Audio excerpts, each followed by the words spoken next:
Hey everyone, welcome back to another video. आज हम चालू करने वाले हैं इंटरनेशनल ट्रेड लॉ के सब्जेक्ट को इन लॉ। तो इसमें सबसे पहला टॉपिक जिसके बारे में आज हम डिस्कस करेंगे वो है economic theories under international trade law. Okay, अगर आप इंटरनेशनल ट्रेड लॉ को थोड़ा बहुत समझना चाहो ना, तो जो हमारा इंटरनेशनल ट्रेड लॉ है वो बेसिकली जितना भी इंटरनेशनल ट्रेड है उसको गवर्न करता है। ठीक है, उससे रिलेटेड जो भी लॉ है, रूल है, ऑर्गेनाइजेशन है, जैसे कि हमारी WTO हो गया, है ना, ये सब जो है, या फिर अगर हमारी कोई रीजनल ऑर्गेनाइजेशन है जो इंटरनेशनल ट्रेड को गवर्न कर रही है, जैसे कि हमारा सार्क हो गया, south Asian association for regional cooperation, ये हो गया। तो इन चीज़ों के बारे में ही इंटरनेशनल ट्रेड लॉ बताता है, डिस्कस करेंगे हम लोग इसके बारे में। चालू करते हैं इंटरनेशनल ट्रेड लॉ का सबसे पहला टॉपिक जो हम उससे करने वाले हैं डील, वो है इकोनॉमिक थ्योरीज। अगर आपको कोई भी टॉपिक पे you want me to discuss, you want कोई भी टॉपिक में information, I can make that, I can totally deliver that, but मुझे एक कमेंट करके बता देना कि कौन सा टॉपिक पढ़ना चाहते हो, तो मैं उस हिसाब से फिर आपको बता दूंगी। अभी फ़िलहाल के लिए we are doing international trade law. Let's start. इसमें इकोनॉमिक थ्योरीज होती क्या हैं उसके बारे में पढ़ते हैं पहले। तो economic theories of international trade law explain why Nations trade and the benefits of exchange and justification for trade regulations. ये इकोनॉमिक थ्योरीज जो होती हैं ये एक्सप्लेन करती है कि नेशंस ट्रेड क्यों करते हैं। ट्रेड का मतलब क्या होता है? आपस में एक दूसरे से जो है सामान खरीदना और बेचना। ओके, कोई भी गुड्स, कोई भी प्रोडक्ट जो है खरीदना और बेचना। जैसे कि इंडिया एग्रीकल्चरल कंट्री है, तो इंडिया अपने काफ़ी प्रोडक्ट्स, एग्रीकल्चर प्रोडक्ट्स जो है वो बाहर भेजती है, जैसे कि राइस हो गया, वीट हो गया। इंडिया जो भी ज़्यादा मात्रा में ग्रो करती है वो बाहर भेजती है। वैसे ही कुछ प्रोडक्ट्स बाहर से इंडिया आते हैं जिसको हम इम्पोर्टेड प्रोडक्ट्स बोलते हैं। तो इकोनॉमिक थ्योरीज जो है वो यही एक्सप्लेन करती है कि कोई भी कंट्री, जो जितनी भी कंट्रीज़ हैं, वो ट्रेड क्यों करते हैं, ट्रेड का बेनिफिट क्या है, इस एक्सचेंज का, एक्सचेंज मतलब वो हमारे प्रोडक्ट्स ले रहे हैं, हम उनके प्रोडक्ट्स खरीद रहे हैं, इस एक्सचेंज का बेनिफिट क्या है, और इस ट्रेड रेगुलेशन का, जो ट्रेड रेगुलेशन है, जो ट्रेड को हम लोग रेगुलेट कर रहे हैं, इसका जस्टिफिकेशन क्या है। तो सबसे पहले आपको इकोनॉमिक थ्योरीज इन चीज़ के बारे में बताती है, किस चीज़ के बारे में, कि नेशंस ट्रेड क्यों करते हैं, what is the reason. Then these theories help countries in deciding what should be imported, what should be exported, in what quantity and with whom trade should be done internationally। तो trade से related जितने भी aspect है कि India को किसके साथ trade करना चाहिए, इंडिया को क्या चीज़ एक्सपोर्ट करनी चाहिए, इंडिया को क्या चीज़ इंपोर्ट करनी चाहिए, ये चीज़ इस थ्योरी से हम पता लगा सकते हैं। कैसे, वो हम आगे जब पढ़ेंगे थ्योरीज तो मैं आपको बताऊंगी कैसे कैसे करके ये थ्योरीज हमको गाइड करती है। तो एक कंट्री को गाइड करने में, एक कंट्री को डिसाइड करने में कि हमें क्या क्या कैसे कैसे इंपोर्ट करना चाहिए, कौन हेल्प करता है? इकोनॉमिक थ्योरीज हेल्प करती है। हमको किसके साथ इंटरनेशनल ट्रेड करना चाहिए और कितनी क्वांटिटी में ट्रेड करना चाहिए, ये भी इकोनॉमिक थ्योरीज बताती है। ठीक है, तो अभी हमको इकोनॉमिक थ्योरीज के सिग्निफिकेंस, इंपॉर्टेंस के बारे में पता चल गया है। सबसे पहले इकोनॉमिक थ्योरी की बात करते हैं जो कि है mercantilism. Now mercantilism is the first classical country based theory, first classical country based theory है जो कि अराउंड 17th-18th सेंचुरी में जो है आई थी। It was propounded at that point of time. Classical इतनी पुरानी थ्योरी है, ये बहुत पुरानी थ्योरी की बात हो रही है, ये 17th-18th सेंचुरी, मतलब it's very back, way back. Okay, तो क्लासिकल थ्योरी है, पहली क्लासिकल कंट्री थ्योरी है जो कि सबसे पहली थ्योरी आई है, ये पहली, सबसे फर्स्ट। ओके, यहाँ पे दिया हुआ है सबसे पहली इकोनॉमिक थ्योरी यही है, और बहुत पुरानी भी है, 17th-18th सेंचुरी की। आपको ये सारी टाइमलाइन याद करनी पड़ेगी, टाइमलाइन याद रखना कि कौन सी थ्योरी कौन से टाइम पे आई है। Okay, then we have theory is focused on the motto that on a priority basis a country must look after its own welfare, therefore expand exports and discourage imports. This theory also says that first thing a nation must focus on is accumulation of wealth in the form of gold, silver and thus strengthening the treasure of nation। ये theory की अगर मैं आपको short में बताऊं, अगर easy way में मैं आपको समझाऊं, तो ये थ्योरी बहुत सेल्फिश थ्योरी है। सेल्फिश थ्योरी मतलब ये इतना बोलती है, अपना फ़ायदा देखो, यही बोलती है ये थ्योरी। अपना फ़ायदा देखो मतलब किसी भी नेशन, जैसे कि इंडिया है, फॉर एग्जाम्पल हम इंडिया ले लेते हैं, ठीक है, तो अगर इंडिया इस थ्योरी के हिसाब से चले, मर्चेंटलिज्म के हिसाब से, तो ये सिंपल सी चीज़ ये बोलती है कि एक्सपोर्ट बढ़ाओ, एक्सपोर्ट इंक्रीज़ करो, हमेशा इंपोर्ट डिक्रीज़ करो। एक्सपोर्ट क्या होता है? एक्सपोर्ट वो होता है जहाँ पे इंडिया अपना माल बाहर कंट्रीज़ में भेज रहा है। इंपोर्ट वो होता है जहाँ बाहरली कोई भी नेशन से, ठीक है, मतलब फॉरेन नेशन से जो है माल इंडिया में आ रहा है, इसको हम इंपोर्ट बोलते हैं। तो एक्सपोर्ट बढ़ाने की बात होती है, इंपोर्ट घटाने की। एक्सपोर्ट बढ़ता है, उससे हमको क्या फ़ायदा है? हमारा माल बाहर की कंट्रीज़ में बिक रहा है, ज़्यादा पैसों में बिकेगा, हमको पैसे मिलेंगे। इंपोर्ट में क्या होता है? हमको बाहर से माल मंगवाना पड़ता है, हमको बाहर से गुड्स एंड प्रोडक्ट्स मंगाने पड़ते हैं। इससे क्या हो रहा है? इससे हमारी डोमेस्टिक जो इंडस्ट्रीज़ हैं उनको हार्म होता है, ठीक है। ऊपर से हमारा पैसा भी लगता है ये सामान मंगाने में, ऊपर से ये पैसा जो ये सामान आता है ये क्या होता है? एक्सपेंसिव भी होता है, ठीक है। तो इंपोर्ट हमारा घाटे का चीज़ है, एक्सपोर्ट हमारे फ़ायदे की चीज़ है। तो ये बोलता है कि कोई भी कंट्री को हमेशा एक्सपोर्ट बढ़ाने चाहिए, इंपोर्ट घटाने चाहिए। दूसरी ये थ्योरी बोलती है कि एक कंट्री को, हम लोग लेते हैं सी, हमेशा गोल्ड और सिल्वर इकट्ठा करते रहना चाहिए, गोल्ड और सिल्वर को अक्यूमुलेट करते रहना चाहिए, ठीक है। ये वैसे भी बहुत इंडियन थिंकिंग है कि गोल्ड जमा करते जाओ, क्योंकि हम इंडियंस गोल्ड को एक इन्वेस्टमेंट की तरह देखते हैं। तो ये थ्योरी भी यही बोल रही है। इस थ्योरी के अकॉर्डिंग गोल्ड को अक्यूमुलेट करते रहो, सिल्वर को अक्यूमुलेट करते रहो, बट एज अ कंट्री आपको गोल्ड इकट्ठा करते रहना चाहिए, सिल्वर इकट्ठा करते रहना चाहिए, ठीक है। दूसरी चीज़ें ये बोलती है।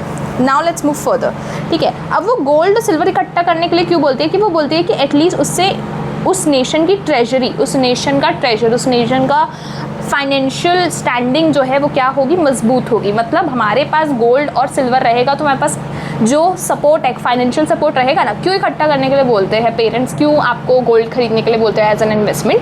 क्योंकि गोल्ड एक ऐसी चीज़ है जो कभी डिप्रिशिएट नहीं होती है। गोल्ड की जो फाइनेंशियल वैल्यू है वो बहुत स्ट्रॉन्ग रहती है, और कोई भी इमरजेंसी के टाइम पे अगर कंट्री में कोई भी इमरजेंसी आती है तो आप गोल्ड से बहुत ज़्यादा सपोर्टेड रहते हो, आप पैसे से बहुत ज़्यादा सपोर्टेड रहते हो। इसलिए वो बोलते हैं कि जितना हो सके, first thing a nation must focus on is the accumulation of wealth in form of gold and silver.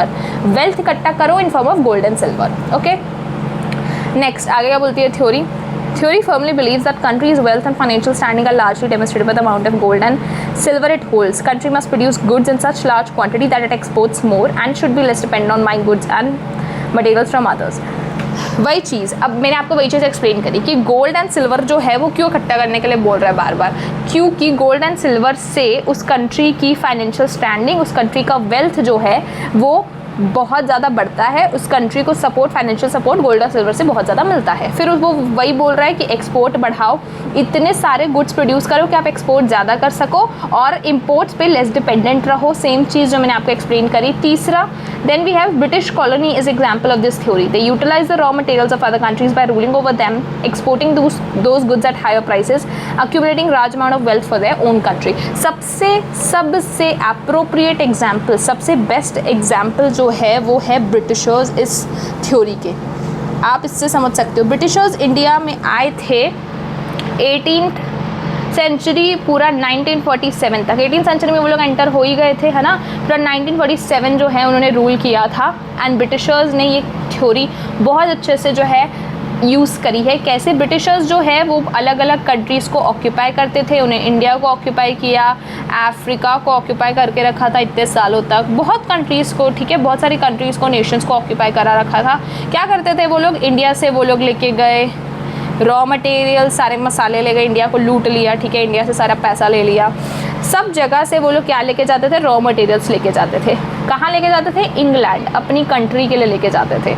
इससे इनकी कंट्री को बहुत ज़्यादा मिलता था पैसा, इससे इनकी कंट्री होती थी स्ट्रॉन्ग, है ना। क्या वो इंडिया वालों को उतना पैसा देते थे जितना कि वो रॉ मटेरियल लेके जाते हैं? नहीं, ऑब्वियसली, ठीक है। इंडिया को उन्होंने डिप्लीट किया, जितनी भी कंट्रीज थी उनको सबको डिप्लीट किया उन्होंने।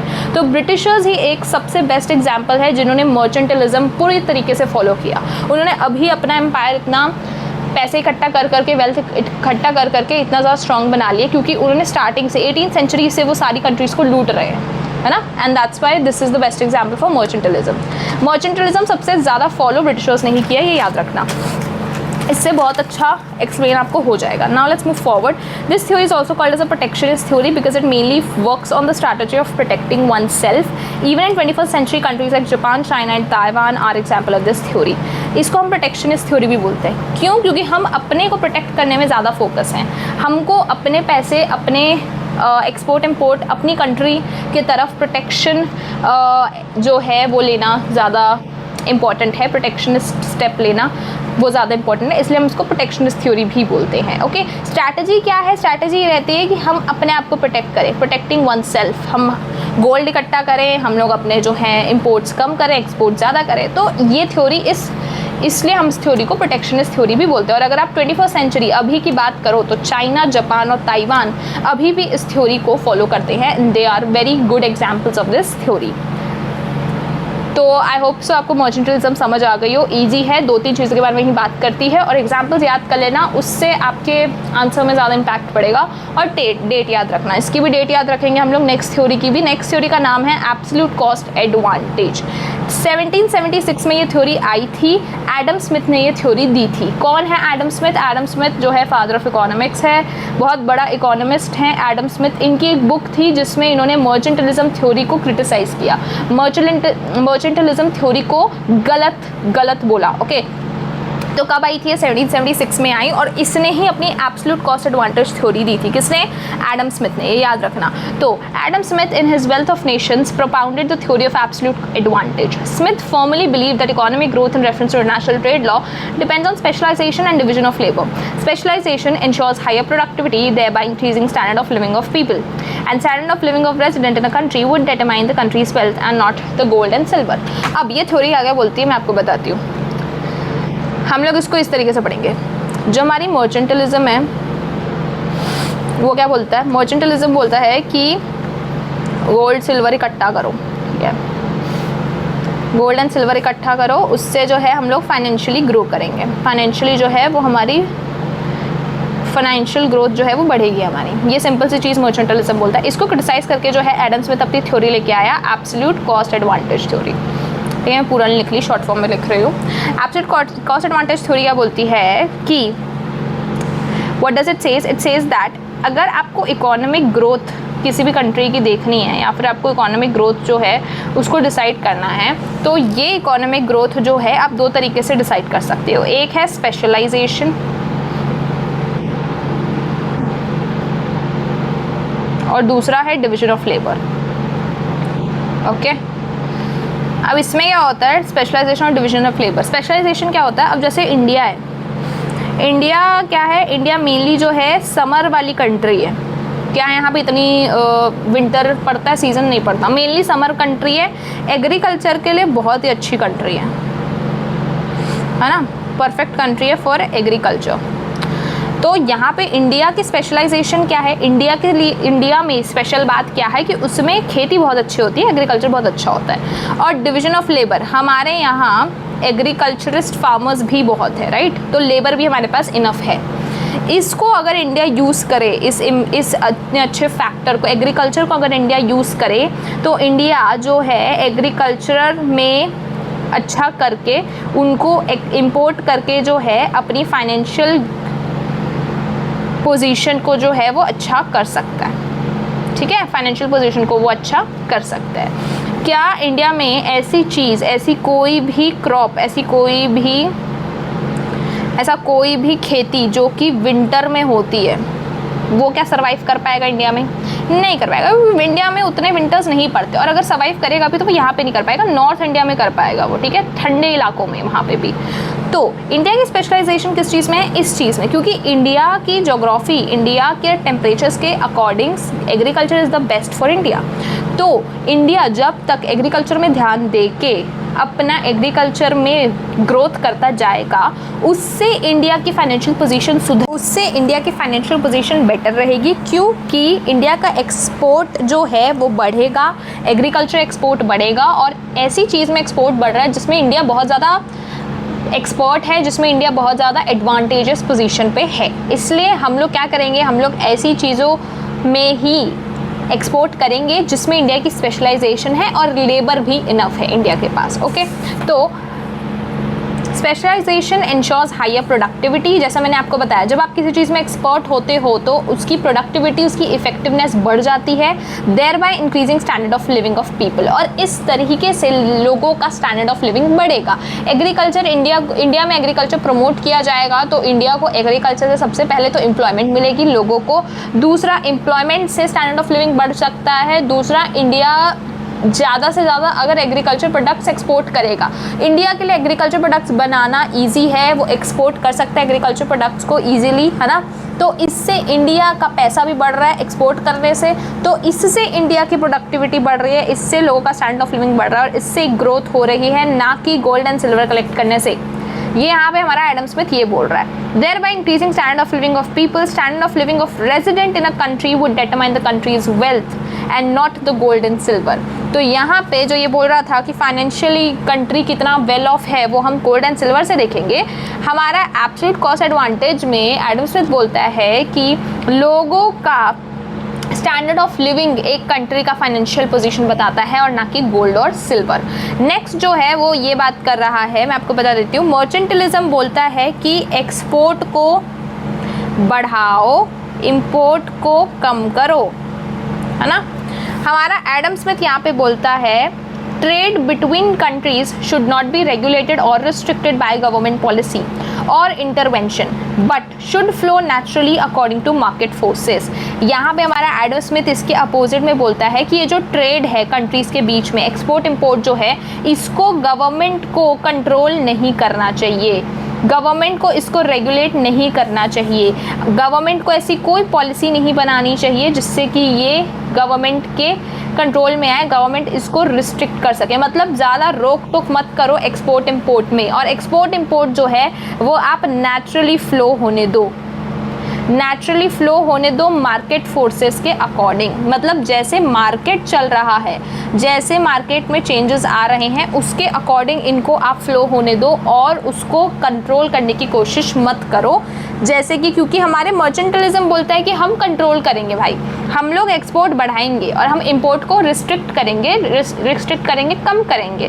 पर यहाँ पे हमारा एडम स्मिथ बोलता है कि ये कंट्रोल मत लाओ गवर्नमेंट का, कोई ऐसी पॉलिसी मत लाओ जिससे कि इसको हम रेगुलेट कर सकें। Let it flow naturally according to market forces. Okay, so this was mercantilism and absolute cost advantage theory. Mercantilism ने जितनी भी बातें बोली है, एब्सोल्यूट कॉस्ट एडवांटेज थ्योरी ने मेनली उसको क्रिटिसाइज बहुत ज़्यादा किया है और अपनी बात रखी है। ये कौन लेके आया था? एडम स्मिथ लेके आया था, 1776 में लेके आया था। ये मर्चेंटलिज्म जो है पहली क्लासिकल थ्योरी है। ये कौन लेके आया था ये तो मैंने लिखा नहीं है, पर I think this came in 17th-18th century की थ्योरी है। तो आई थिंक अभी तक इतना आपको समझ आ गया ये थ्योरीज पढ़ के। बाकी की जो थ्योरीज है जो कि है कंपैरेटिव एडवांटेज थ्योरी, और बाकी 2-3 थ्योरीज और हमारे पास, फैक्टर एंडोमेंट हो गया, और क्या होगी, एक प्रोडक्ट लाइफ साइकिल थ्योरी है और एक नेशनल कॉम्पिटिटिव थ्योरी है। इसको हम नेक्स्ट वीडियो में पढ़ेंगे because these theories I have to deal with in depth, जो कि मैं इस वीडियो में नहीं कर पाऊंगी। So I will meet you in the next video for these further theories. Thank you for watching, bye bye.